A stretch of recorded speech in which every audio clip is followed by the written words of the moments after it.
Assalamualaikum warahmatullahi wabarakatuh. Yang berbahagia Pengarah JAKIM Cawangan Sabah Al-Fadil Ustaz Haji Nurjali bin Haji Dais. Seterusnya Penolong Pengarah Kanan Unit Kafah Sabah Al-Fadil Ustaz Saiful Mukarram bin Haji Tahrir. Yang dikasihi rakan seperjuangan, penyelia-penyelia kafah, guru-guru kafah, murid-murid kafah, serta muslimin muslimat yang dikasihi Allah Subhanahu wa taala. Alhamdulillah, kita berada di 28 Ramadan, yakni fasa ketiga bulan Ramadan. Mudah-mudahan kita teruskan momentum untuk beribadah kepada Allah Subhanahu wa taala dengan bersungguh-sungguh dan penuh ikhlas untuk mencari rahmat, maghfirah dan pembebasan api neraka. Tuan-tuan yang dirahmati Allah Subhanahu wa taala, walaupun kita berada di penghujung Ramadan, perlu kita ingat bahawa peluang untuk merebut segala keberkatan dan rahmat Allah Subhanahu wa taala itu terbentang luas. Janganlah kita lepaskan peluang ini dengan kesibukan-kesibukan yang lain seperti persiapan Syawal, membeli belah dan sebagainya. Tuan-tuan yang dirahmati Allah Subhanahu wa taala, dipetik daripada karya Dr. Samsul Yakin dalam bukunya The Power of Ramadan, bahawa dikatakan para sahabat itu sangat bersedih. Mereka beriktikaf di masjid.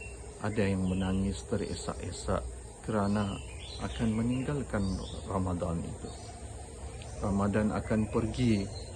Mereka sangat sedih kerana di bulan Ramadan penuh barakah. Para sahabat ketika di bulan Ramadan akan memperlipat gandakan ibadah mereka, bersungguh-sungguh berdoa kepada Allah Subhanahu wa taala, mengharapkan keampunan pada Allah Subhanahu wa taala.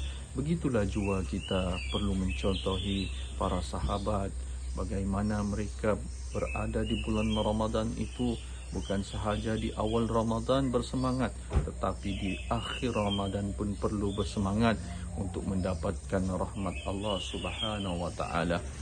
Kerana kita tidak tahu pada masa akan datang, tahun hadapan kita tidak tahu kita akan bertemu semula Ramadan.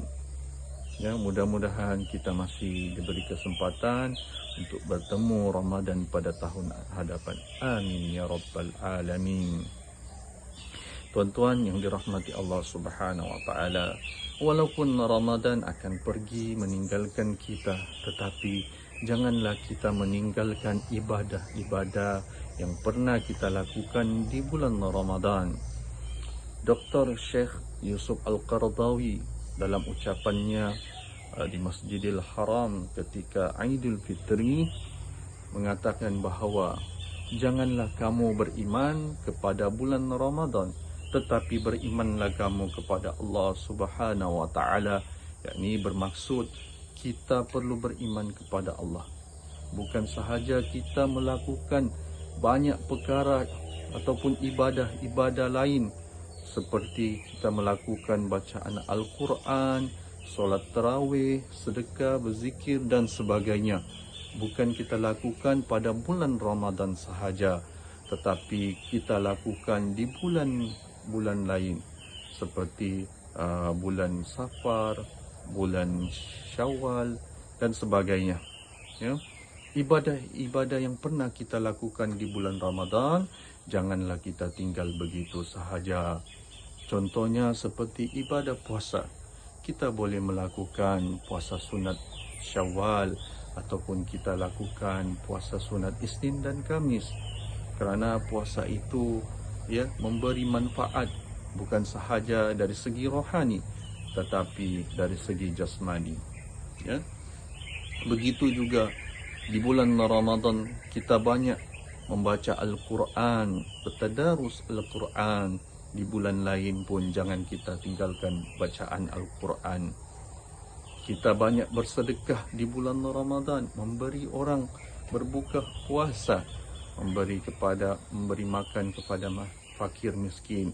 Begitu juga di bulan lain kita banyakkan bersedekah, kita berkongsi rezeki Allah Subhanahu wa taala, dan kita sering melakukan mulai di bulan Ramadan.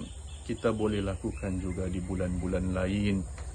Kalau tidak dapat setiap malam, kita boleh lakukan seminggu sekali. Ya. Jadi tuan-tuan yang dirahmati Allah Subhanahu wa taala, kesimpulannya, walaupun Ramadan akan pergi meninggalkan kita, tetapi amalan-amalan yang kita lakukan di bulan Ramadan kerana merebut keberkatan bulan Ramadan, mengejar maghfirah dan mengharapkan kita diampunkan dosa kita. Jadi begitu juga di bulan-bulan lain, kita teruskan amalan-amalan kita yang pernah kita lakukan di bulan Ramadan. Mudah-mudahan kita terus mendapat keredaan Allah Subhanahu wa taala. Mungkin setakat itu sahaja tazkirah saya pada kali ini.